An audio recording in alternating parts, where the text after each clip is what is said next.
Nous vous invitons à présent à nous accompagner pour une petite balade dans la ville de Charleroi, mais attention, pas celle que tout le monde connaît, celle que peu d'entre nous connaissent, qui date du XVIIe siècle, une époque française où Charleroi était encore une forteresse. Oui, et heureusement, la métropole industrielle du XIXe n'a pas réussi à effacer totalement les vestiges de ce passé architectural prestigieux. Charleroi, nom donné en l'honneur du roi d'Espagne et des Pays-Bas, Charles II, est une ville célèbre pour ses fortifications qui, comme tout le monde le sait, ont été construites par l'architecte français Vauban. Régulièrement, des découvertes archéologiques font ressurgir le passé. Aurélie Lecomte et Michel Dossogne ont été chargés du suivi des fouilles. Elles ont emmené Gérald de Coster pour lui présenter ce Charleroi que peu d'entre nous connaissent, mais qui vaut le détour si l'on y prête attention.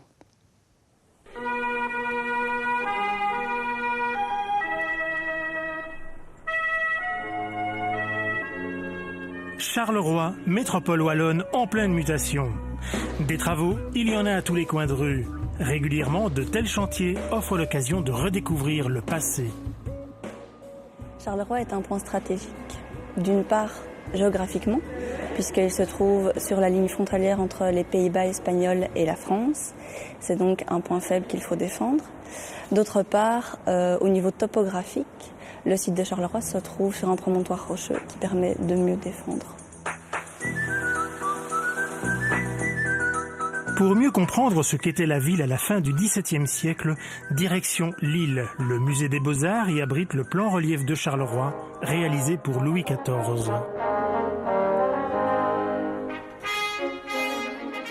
C'est un plan qui est relativement détaillé et donc qui nous donne une vue assez impressionnante de ce que ça pouvait être à l'époque.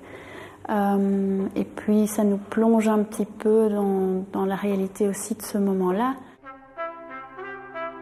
C'est frappant de se retrouver à 3 siècles en arrière et puis de pouvoir se plonger dans l'époque moderne alors qu'aujourd'hui le paysage est totalement industrialisé. Donc ça permet de se faire une bonne idée de l'ambiance qui régnait à Charleroi à l'époque. Dans la ville basse, on conserve le tracé principal des voiries, même si tout autour les choses ont parfois beaucoup changé. Charleroi ville basse, la place de la Digue accueillera sous peu un parking souterrain. Son excavation a permis de mettre au jour d'imposants vestiges des fortifications conçues par Sébastien Leprêtre, marquis de Vauban. C'est très fort comme découverte puisque ici dans le cadre du chantier de la place de la Digue, c'est un grand espace qui a été découvert et donc on avait l'opportunité de voir la fortification vraiment dans son état originel. Il y avait énormément de données historiques et on a pu fouiller sur une grande surface. La citadelle de Charleroi, c'est représentatif d'un mode de fortification de l'époque dans lequel Vauban s'inscrit et a son expérience, son savoir-faire et la manière dont lui va organiser les choses par rapport au relief, par rapport à l'endroit et à sa conception de la fortification. Charleroi, forteresse espagnole fondée en 1666, deviendra française l'année suivante. En compagnie de nos archéologues, partons à la découverte de cette époque. À quelques pas de la place de la Digue, le boulevard Thiroux. Depuis 1948, il remplace le vieux bras de la Sambre.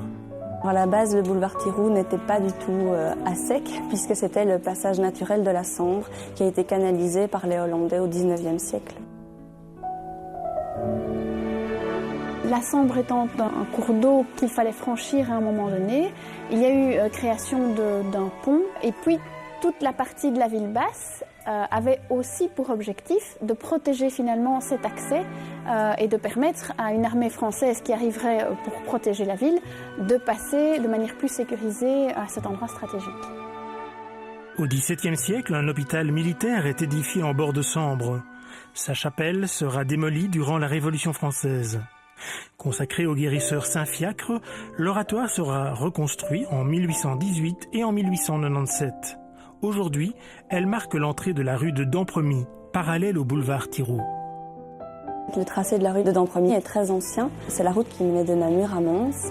Et au bas Moyen-Âge, le petit village de Charnois s'est établi autour de cette route principale. Par la suite, quand la forteresse s'est développée sous les Français, une porte de la ville, une des principales de la ville basse, la porte de Dampremy, qu'on a retrouvée d'ailleurs lors des fouilles de la place de la Digue, marque ce chemin-là.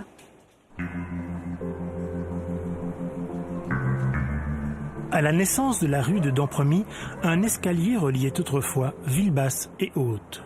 Cet escalier a été appelé escalier des rames ou escalier aux laines. En réalité, l'escalier qui menait à une série de terrasses où on étendait à une époque des draps. Et donc, il a pris le nom de la fonction principale qui s'était petit à petit installée à ses côtés.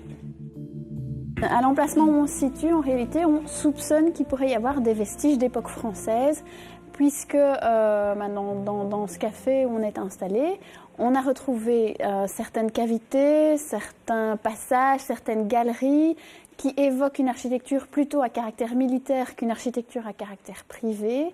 Et étant donné qu'on est juste sur les contreforts de la citadelle française, on suppose qu'il pourrait être d'époque française. À 2 pas de la rue de la Montagne, rue de Montigny et boulevard Thiroux, 2 caves voûtées sont souvent datées du XVIIe siècle. Louis XIV imaginait-il que bien longtemps après lui, ces lieux connaîtraient un nouvel avenir ?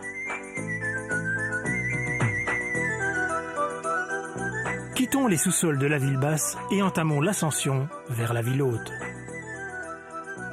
En réalité, l'axe de la rue de la Montagne, c'est un axe qui permettait de relier d'une part la ville haute où se situait l'emplacement principal de la fortification et la ville basse qui sera fortifiée alors à la fin du XVIIe siècle par les Français également.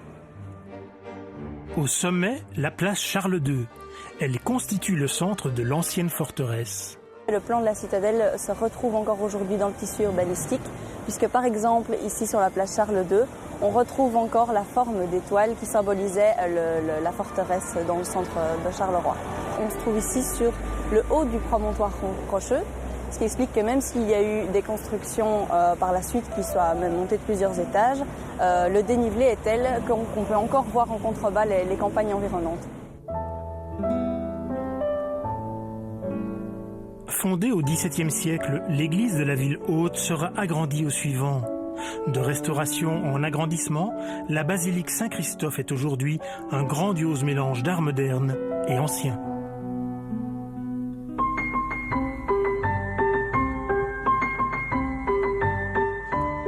Charleroi recèle encore d'autres vestiges de l'époque française. Il est vrai que la prospérité moderne a favorisé le remplacement des vieilles demeures par d'autres merveilles architecturales. À Charleroi, l'histoire se mue en avenir. Non, on ne peut pas accuser cette prospérité du XIXe siècle de raser les choses. C'est simplement une autre époque, un autre état d'esprit, une autre manière de penser les choses. Et ça fait partie du cours de la vie, simplement. Et voilà, encore une page de C'est du Belge qui se tourne et en parlant